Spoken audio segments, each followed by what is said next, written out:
I'm Renee, and this channel is Renee Genet. I am an intuitive guide, mentor, mystic, and writer living in the southeast of France.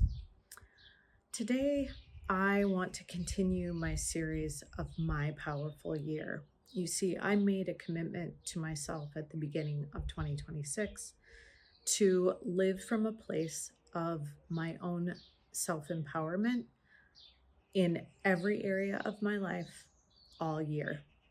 And putting out that intention to the universe has certainly made things interesting this year as Spirit has dropped in all kinds of situations where I had choices to make, choices to step into my power.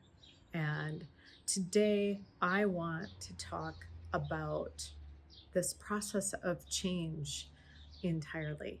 Um, you see, most of us are waiting for change to be finished, for the decision to be made, the leap to be taken, the new life to finally feel settled and complete. Boy, I was.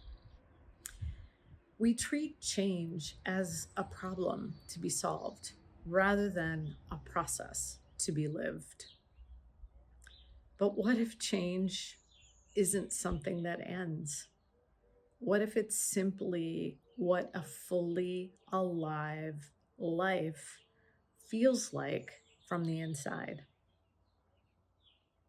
Let me tell you more.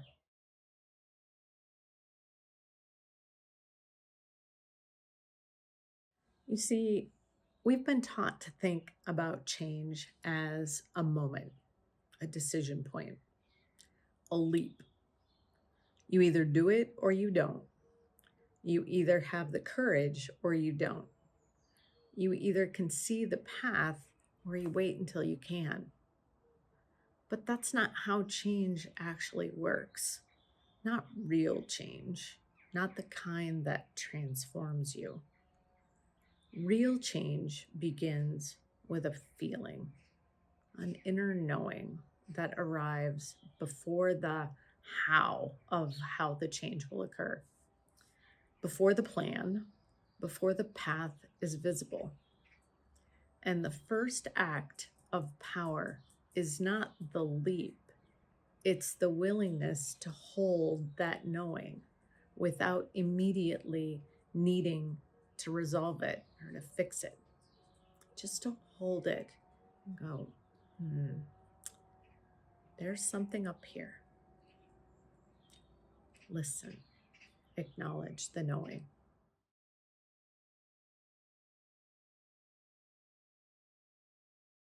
You see, in the spring of 2024, I had just lived through the most devastating year of my life.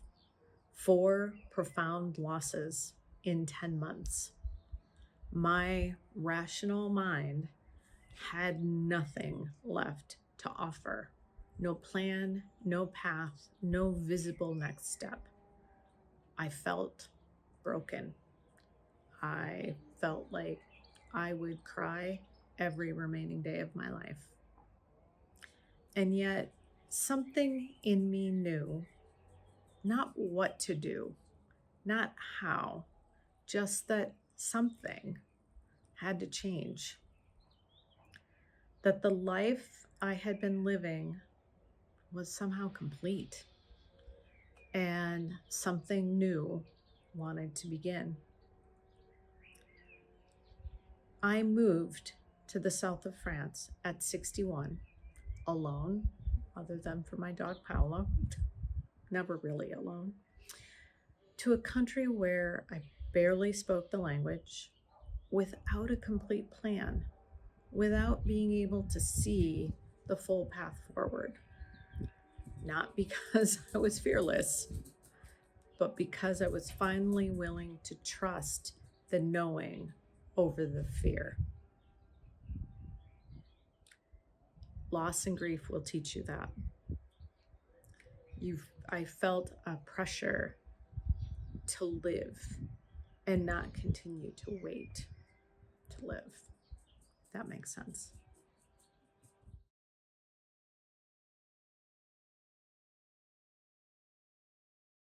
So, 2 years after one of the boldest moves of my life, I am still in the process of change. Not because something went wrong, but because something is still alive and growing inside of me, and I know it.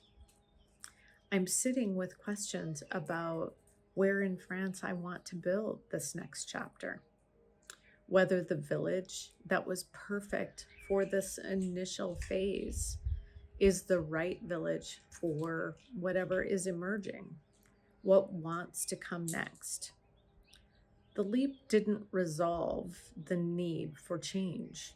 It just opened the next layer of it. And I've come to understand that this is not a problem. This is what it feels like to be genuinely alive and growing.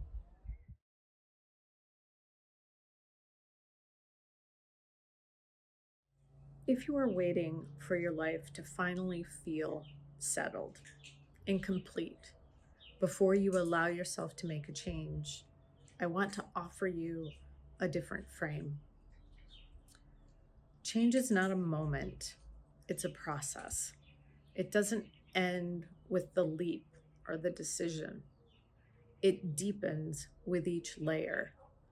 And the person who learns to navigate change with trust rather than fear doesn't just survive the big transitions.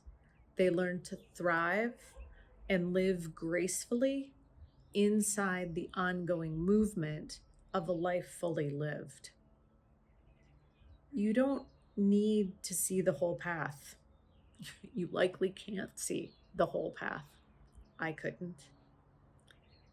You need to trust just the next step, just that little baby next step, and the next one, and then the one after that. You continue to build tiny step by tiny step with each confident step forward. The path is not something you find, it's something you build by walking. You are not powerless in the face of change. You are powerful because of your willingness to keep moving, to keep questioning, to keep trusting that next step, even when the full path still isn't visible.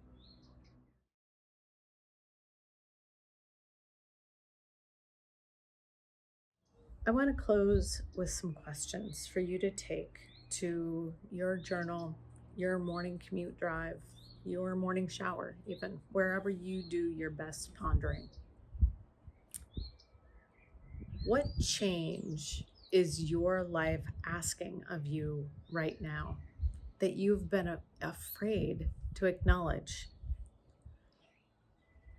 What what change is niggling down in your gut? What is one small step you could take this week that moves you even ever so slightly towards it? What would it feel like to stop waiting for change to be finished and to start trusting yourself to navigate whatever layer is present right now, whatever tiny little step is being asked to be taken? What would it feel like to acknowledge that step and take it? Okay, I'm going to leave it there with a beautiful, sunny, provincial day in May. I'll leave it there. I hope you are all well, and I will just say, a biento.